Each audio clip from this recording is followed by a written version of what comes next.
তবে কি তোমরা আল কোরআনের কিছু অংশকে মানো আর কিছু অংশকে মানো না? আল্লাহর কিতাবের কিছু অংশকে মানো, কিছু অংশকে মানো না? ফামা জাযাউ মান ইয়াফআলু যালিক ইল্লা খিজিয়ুন ফিল হায়াতিদ দুনিয়া। যারা এমন কাজ করবে, আল্লাহর কিতাবের আল্লাহর বিধানের কিছু অংশকে মানবে, কিছু অংশকে মানবে না, তাদের জাযা বা প্রতিদান হচ্ছে এই দুনিয়াতেই আল্লাহ পাক তাদেরকে লাঞ্ছিত করে দিবেন। বলেন নাউযুবিল্লাহ। ওয়া ইয়াউমাল কিয়ামাহ ইউরাদ্দুনা ইলা আশাদ্দিল আযাব। আর কিয়ামতের মাঠে তাদেরকে সবচেয়ে মর্মান্তিক শাস্তি দেওয়া হবে। আবারও বলেন নাউযুবিল্লাহ।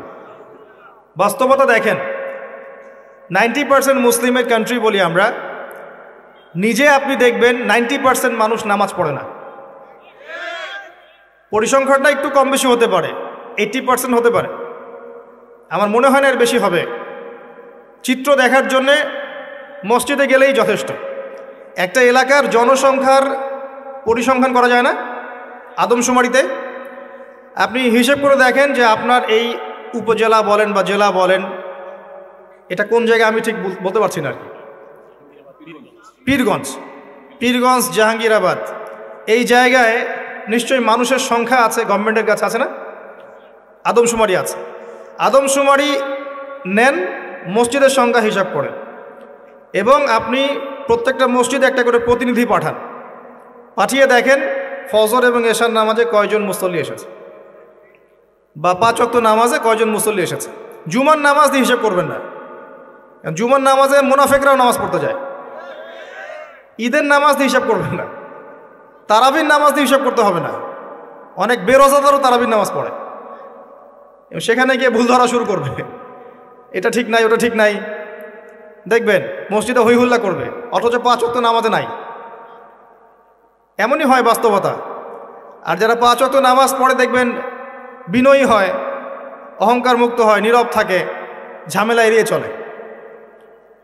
তো পরিসংখ্যান করে দেখেন যে একটা ইউনিয়নের মধ্যে বা উপজেলার মধ্যে কতজন মানুষ আছে, কতগুলো মসজিদ আছে, কতজন নামাজে যায়, তাহলে আপনি বাস্তবতা বুঝতে পারবেন। পরিসংখ্যান করেন যে আপনার এই পুরো উপজেলায় বা জেলায় কতজন মুসলিম আছে, এবং মুসলিমদের মাঝে কতজন সহি শুদ্ধভাবে আল কোরআন তেলাওয়াত করতে যান। কিন্তু যখন আপনি বলবেন আল কোরআনের আলো ঘরে ঘরে জ্বালো, বলবেন ঠিক না বেঠিক, সবাই বলবে ঠিক, ঠিক না বেঠিক। দেখছেন, সুবহানাল্লাহ, এটা তো ঠিকই। এটা একটা অদ্ভুত কালচার চলছে আর কি। মানুষের কাছে জিজ্ঞেস করে, কোরআনের একটা কথা বলে মানুষকে জিজ্ঞাসা করে আপনারা বলেন ঠিক না বেঠিক। মানুষ যদি বলে বেঠিক, তাহলে কি ওটা বেঠিক হয়ে যাবে? মনে করেন কোরআন থেকে বলল যে আল্লাহ পাক সুদকে হারাম করেছেন, বলেন ঠিক না বেঠিক। তো মানুষ বলছে ধরেন বেঠিক, তাহলে কি এটা হারাম হয়ে যাবে, হালাল হয়ে যাবে? মানুষের কথায় ঠিক বেঠিক নির্ধারণ হবে? আমি এটা বোঝাতে যাচ্ছি, মানুষের কথায় ঠিক বেঠিক নির্ধারিত হবে? পৃথিবীর ম্যাক্সিমাম মানুষ যদি বলে যে সুদ হালাল, হালাল হবে? জেনা হালাল, হালাল হবে? মদের লাইসেন্স দেওয়া যাবে? একটা আল্লাহর বান্দা যদি দাঁড়িয়ে বলেন যে মদ হারাম, সুদ হারাম, জেনা হারাম, সেটা হারাম থাকবে না? এটা আল্লাহ পাকের বিধান। তো যখন আপনি অডিয়েন্সকে বলবেন আল কোরআনের আলো ঘরে ঘরে জ্বালো, আপনারা সবাই রাজি আছেন? বলবে হ্যাঁ সবাই রাজি আছে।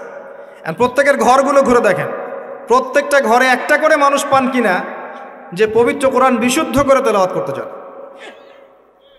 আর কতটুক বিশুদ্ধ হয়, আমাদের এই ভাইদের মতো আলেমদের কাছে আসবেন, তেলাওয়াত শোনাবেন, তারাই বলে দিবে কতটুক শুদ্ধ হয়। কথা কি বুঝতে পারছেন?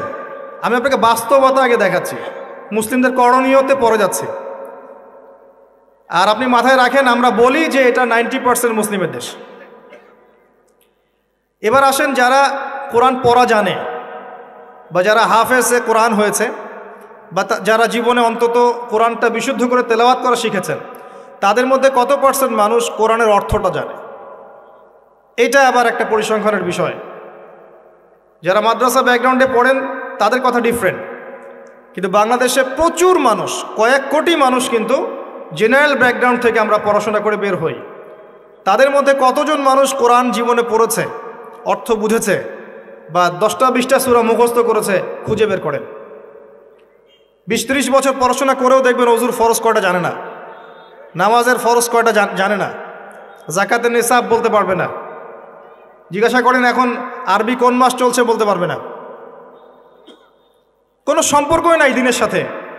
সম্পর্ক এতটুকু, জুমার দিনে যেতে হয়, মসজিদে যাই, ইমাম সাহেব আরবি দিয়ে জানে কি বলে শুনি, 2 রাকাত নামাজ পড়ে খোরমা দেয়, নিয়ে চলে আসে। সমস্যাটা এরকম সংস্কৃতি।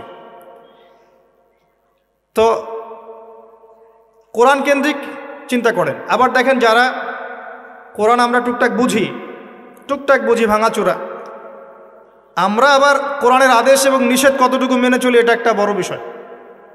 যারা আমরা কোরআন হাদিস কিছুটা বুঝি তারা আবার কোরআনের আদেশ মানে কিনা, নিষেধ বর্জন করে কিনা, এটা আরেকটা বড় বিষয়।